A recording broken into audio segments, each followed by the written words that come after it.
अस्सलाम वालेकुम। Twitter incorporation एक अमरीकी सोशल मीडिया कंपनी है जो सैन फ्रांसिस्को कैलिफोर्निया में वाक़ है।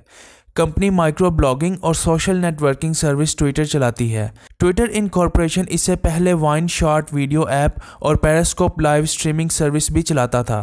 ट्विटर को जैक डॉर्सी, नोआ ग्लास, बिज स्टोन और इवान विलियम्स ने मार्च 2006 में बनाया था और इसी साल जुलाई में लॉन्च किया था।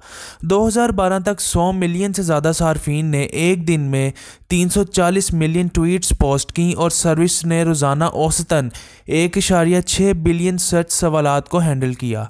ट्विटर को नवंबर 2013 में पब्लिक लिस्टेड कंपनी का दर्जा मिल गया। 2019 तक ट्विटर के माहाना एक्टिव सार्फिन 330 मिलियन से ज़्यादा थे। 25 अप्रैल 2022 को ट्विटर ने स्पेसएक्स और टेस्ला के सीईओ इलॉन मस्क की जानिब से $44 बिलियन की खरीदारी पर रजामंदी जाहिर की, जो कंपनी को निजी बनाने के लिए सबसे बड़े सौदों में से एक है। मुआहिदा 27 अक्टूबर को लाक हुआ और कंपनी का चार्ज संभालने के बाद मस्क ने फौरी तौर पर आला हुकाम को बरतरफ कर दिया। मालिक के तौर पर पहले 2 हफ्तों में मस्क ने ट्विटर के 7,500 मुलाजमीन में से निसफ को बरतरफ किया और दूसरों से मुतालबा किया कि वो साइट की फ़ालियत में फौरी तब्दीलियाँ करें। इलॉन मस्क के ट्विटर को हासिल करने का प्रोसेस बहुत लंबा था। इस दौरान बहुत सी अहम पेशरफ्त हुई। मस्क और ट्विटर हुकाम के माबैन अल्फाज की जंग और मामलात अदालत तक भी पहुंचे। आइए देखते हैं कि इलॉन मस्क के ट्विटर खरीदने का मामला कब शुरू हुआ और तब से लेकर 27 अक्टूबर तक कितने मराहिल में उतार चढ़ाव आए और मस्क ट्विटर के मुकम्मल मालिक कैसे बने। तो ये कहानी शुरू होती है 4 अप्रैल 2022 से, जब बिजनेस मैग्नेट एलॉन मस्क ने इंकशाफ किया कि उन्होंने 4 अप्रैल 2022 को ट्विटर का 9.1% हिस्सा $2.64 बिलियन में खरीदा था। इसके जवाब में ट्विटर के स्टॉक में 27% का इजाफा हुआ।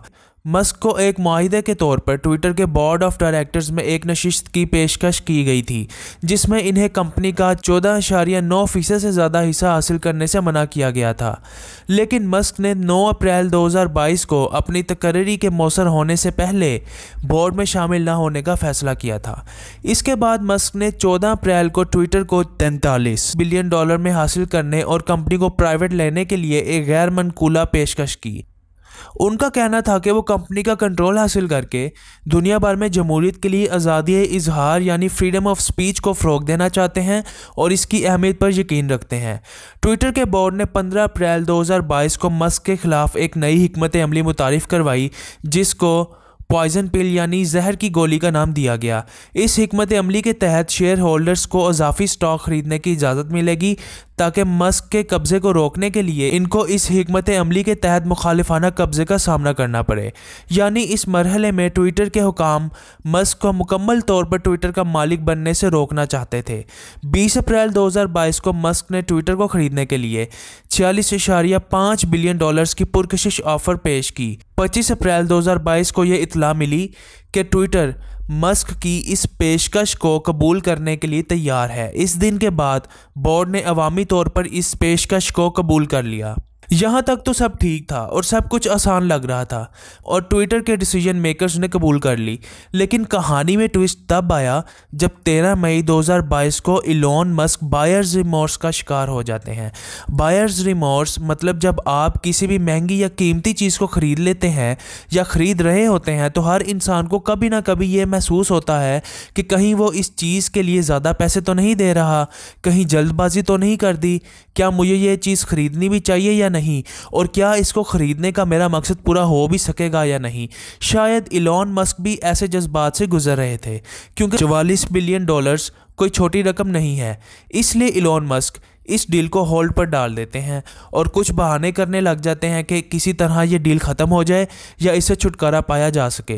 डील को होल्ड पर डालने का एक मुमकिन बहाना जो इलॉन मस्क ने बनाया वो ये था कि डील से पहले वो समझते थे कि ट्विटर पर सिर्फ 5% अकाउंट्स ही बॉट्स हैं, यानी ऐसे अकाउंट्स जो असल में इंसान नहीं चला रहे, ऑटोमेटेड अकाउंट्स हैं जिनको सॉफ्टवेयर चलाता है।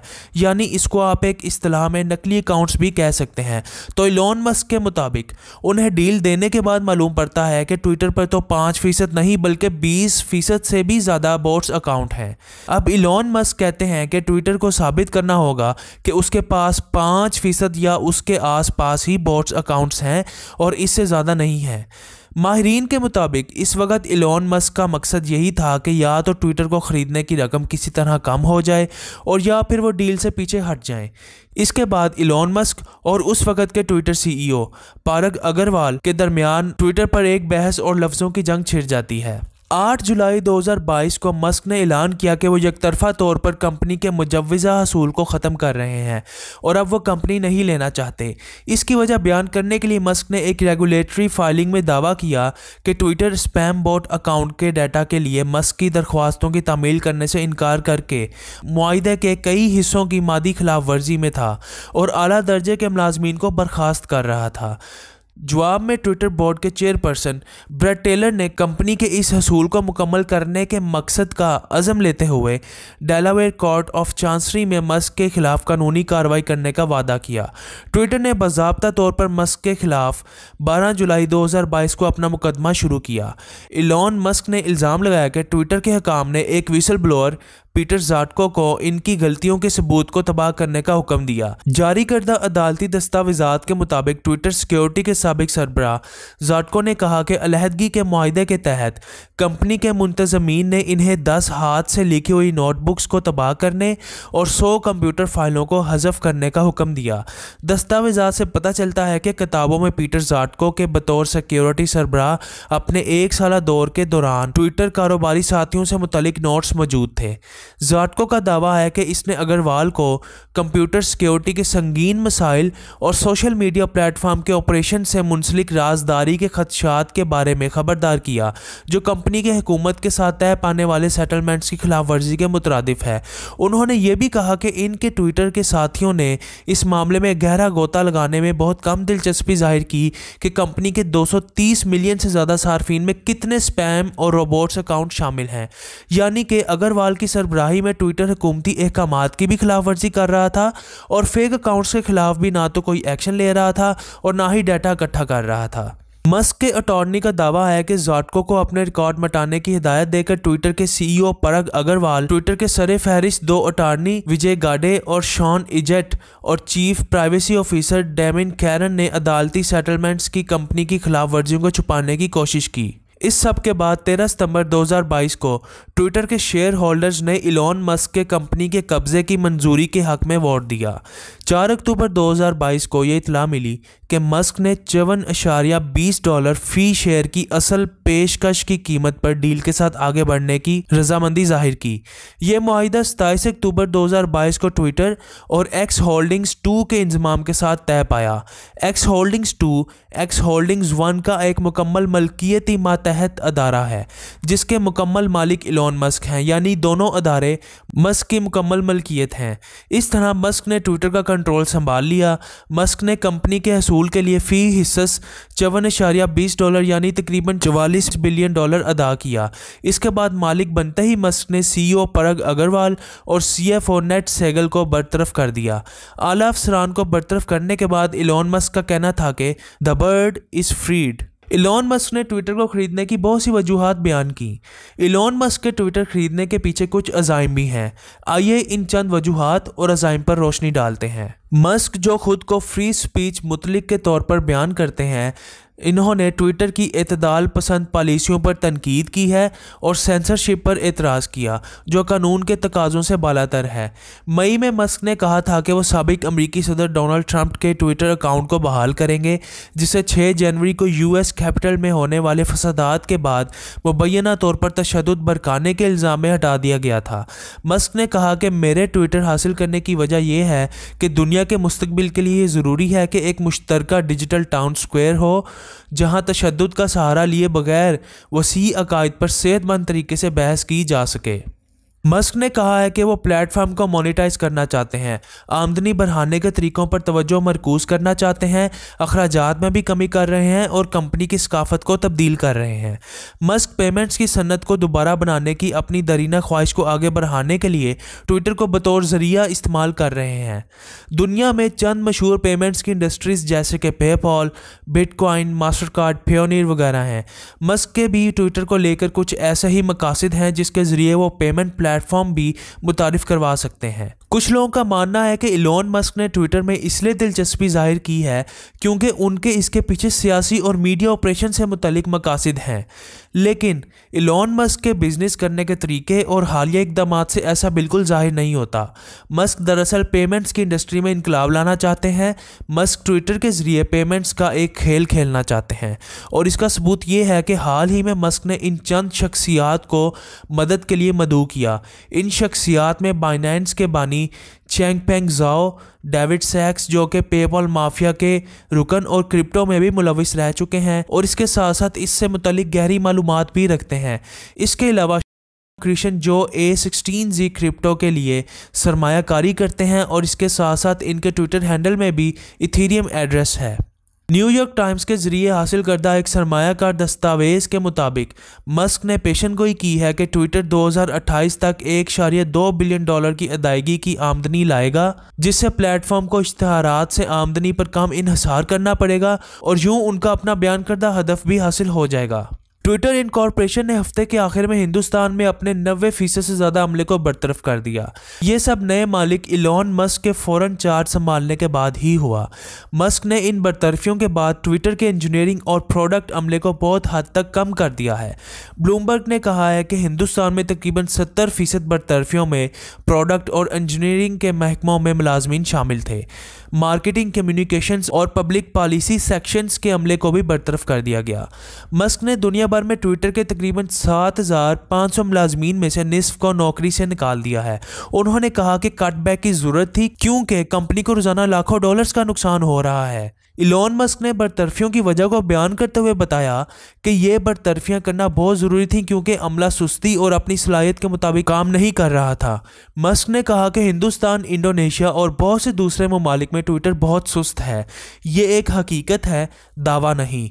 होम लाइन ट्वीट्स को रिफ्रेश करने के लिए 15 से 10 सेकंड का वक्त आम है। बाज़ औक़ात ये बिल्कुल काम नहीं करता, ख़ास तौर पर एंड्रॉयड फ़ोन्स पर। इसके अलावा ट्विटर माजी में बहुत तनकीद का निशाना भी बनता रहा है क्योंकि ट्विटर के इंजीनियर्स और कंटेंट मॉडरेशन टीम अपनी मर्जी से ही काफ़ी ट्विटर अकाउंट्स को बैन करती रही है। किसी भी अकाउंट को बैन करने से पहले आपको इस चीज़ को यकीनी बनाना होता है कि वो अकाउंट ट्विटर पॉलिसीज़ और इंटरनेशनल ह्यूमन राइट्स पॉलिसीज़ को फॉलो कर रहा है या नहीं। इसमें ट्विटर की कंटेंट मॉडरेशन टीम का काम है कि वो ये चेक करें जिस अकाउंट को रिपोर्ट किया गया है कहीं उस अकाउंट से धमकियां मेज ट्वीट्स तो नहीं हुई, गालम गलोच तो नहीं हो रही या नफरत की बिना पर ट्वीट्स तो नहीं है। अगर तो वो अकाउंट ये सब स्टैंडर्ड्स फॉलो नहीं कर रहा होता फिर ही ट्विटर उस अकाउंट को बैन कर सकता है। लेकिन ट्विटर की कंटेंट मॉडरेशन टीम उन अकाउंट्स को भी बैन करती रही जिन्होंने ये सब किया ही नहीं था। बल्कि ऐसी रिपोर्ट्स भी हैं कि ट्विटर की टीम के मेंबरान को अगर ज़ाती तौर पर कोई ट्वीट या अकाउंट अच्छा नहीं लग रहा जो उनके नुक्ता नज़र या व्यू पॉइंट से मुताबिकत नहीं रखता तो उसको भी अपनी मर्जी से बैन कर दिया गया। मिसाल के तौर पर फ़लस्तीन और कश्मीर की आज़ादी के हक़ में जो ट्विटर अकाउंट आवाज़ उठाते रहे हैं उनको भी ज़ाती पसंद या नापसंद की बिना पर बैन किया गया, जो कि बिल्कुल गलत है। ट्विटर खुद कहता है कि वो फ्रीडम ऑफ स्पीच को फ़रोग देता है और हर शख्स अपना व्यू पॉइंट रख सकता है, लेकिन माजी हाल में पॉलिसी को फॉलो करने वाले उन अकाउंट्स को भी बैन किया गया जो कश्मीर या फ़लस्तीन के हक़ में आवाज़ उठाते रहे। एक वजह यह भी थी कि इलॉन मस्क ने आते ही कंटेंट मॉडरेशन टीम और बाकी दीगर डिपार्टमेंट्स में से काफ़ी एम्प्लॉयज़ को नौकरी से फारिग कर दिया, जिसमें कसीर तादाद इंडियंस की थी। मस्क ट्विटर को तब्दील करना चाहते हैं और इसके लिए बड़े अपडेट्स की मनसूबाबंदी कर रहे हैं। उन्होंने मुलाजमीन से कहा है कि वो दफ्तर वापस जाएं और हफ्ते में 40 घंटे काम करें, बिल्कुल इसी तरह जैसे मस्क ने टेस्ला में किया था। मस्क ने ट्विटर पर होम पॉलिसी यानी घर से काम करने की ऑप्शन को भी ख़त्म कर दिया है जब तक कि कोई एक्सेप्शन ना हो। इन नई अपडेट्स में बहुत सी खसूसियात शामिल की गई हैं, जैसे कि ट्विटर वेरिफिकेशन और इसके साथ नीले रंग के चेक मार्क में तब्दीली आ रही है। मस्क के मालिक बनने से पहले तक ट्विटर ने अवामी दिलचस्पी के एक्टिव, काबिल ज़िक्र और मुस्तनिद यानी ऑथेंटिक अकाउंट्स की निशानदही करने के लिए नीले रंग के चेक मार्क का इस्तेमाल किया था, जिनकी ट्विटर ने कुछ रिक्वायरमेंट्स की बुनियाद पर आज़ादाना तौर पर तस्दीक की थी। लेकिन अब से ट्विटर ब्लू चेक मार्क देने का तरीका चेंज कर रहा है। अब से नई अपडेट्स के मुताबिक ही अकाउंट्स को नीला चेक मार्क दिया जाएगा। इसमें ब्लू चेक मार्क देने से मुतल्लिक दो मुख्तलिफ चीज़ें हो सकती हैं। एक तरफ वो अकाउंट्स हो सकते हैं जिनकी तस्दीक पिछले तस्दीकी मेयार के तहत की गई थी, और दूसरी तरफ नई अपडेट के मुताबिक उन अकाउंट्स को ब्लू चेक मार्क दिया जाएगा जिन्होंने इसकी सब्सक्रिप्शन के लिए अप्लाई किया होगा, यानी ब्लू चेक मार्क के लिए माहाना फीस देते होंगे। वो अकाउंट्स जो Twitter check marks blue subscription से हासिल करेंगे, उनके अकाउंट्स को ट्विटर अब रिव्यू नहीं किया करेगा, जैसे कि पहले ट्विटर ब्लू चेक मार्क देने के पहले अकाउंट्स को रिव्यू किया करता था, जिसमें अकाउंट के मुसलसल एक्टिव होने को और तयशुदा मेयार के मुताबिक ये जांचा जाता था कि अकाउंट ऑथेंटिक है कि नहीं।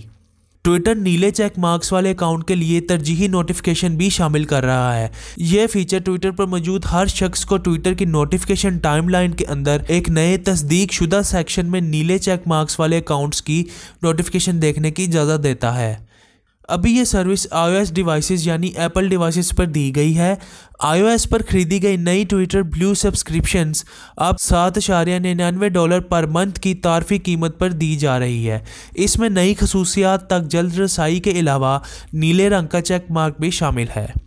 अगर आप ट्वीट्स के लिए करैक्टर लिमिट को लेकर मायूस हैं तो आपके लिए खुशखबरी है। इलॉन मस्क ने इस बात की तस्दीक की है कि ट्विटर को तवील ट्वीट्स की ज़रूरत है। एक सारिफ ने मस्क से पूछा कि क्या ट्विटर करैक्टर की हदूद से छुटकारा पा सकता है या कम अज़ कम इसे बढ़ा सकता है। इस सवाल पर मस्क ने कहा, बिल्कुल। इस वक्त ट्विटर फ़ी ट्वीट 280 हरूफ की हद को सपोर्ट करता है। इसमें तो सी का इम्कान है, लेकिन ये मालूम नहीं है कि अपडेट कब तक आएगी। इसके अलावा जो लोग ट्विटर से लॉग आउट होंगे, इन्हें एक्सप्लोरर पेज नज़र आना शुरू हो जाएगा, जहां वो लॉगिन हुए बगैर ट्रेंडिंग ट्वीट्स और ख़बरों को पढ़ सकेंगे। इलॉन मस्क ट्विटर पर एक पोल चला रहे हैं, सार्फिन से पूछ रहे हैं कि वो बताएं कि क्या वो वाइन को ट्विटर पर वापस चाहते हैं या नहीं। इन लोगों के लिए जो नहीं जानते, वाइन एक मुख्तसर शक्ल की वीडियो होस्टिंग सर्विस थी जिसकी बुनियाद 2012 में रखी गई थी। इसे बाद में ट्विटर ने हासिल कर लिया था। इसे टिकटॉक से पहले शुरू किया गया था और लोगों ने 6 सेकंड तवील लूपिंग वीडियो क्लिप शेयर करने का ख्याल पसंद किया था। अब इस बात के इम्कानात हैं कि हमें ट्विटर पर यह फीचर देखने को मिलेगा, क्योंकि 70% लोगों ने वाइन के हक में वोट दिया है। और इसके अलावा अभी कुछ दिन पहले ही इलॉन मस्क ने ट्विटर पर वाज़ेह तौर पर कहा है कि वसी पैमाने पर मुख्तलिफ नुक्ता नज़र को फ़रोग़ देने के साथ कंटेंट मॉडरेशन काउंसिल तश्कील दी जाएगी। मुस्तकबिल करीब में सार्फिन ट्विटर पर आज़ादाना तकरीर यानी फ्री स्पीच के हवाले से पॉलिसी में कुछ तब्दीलियाँ देखेंगे।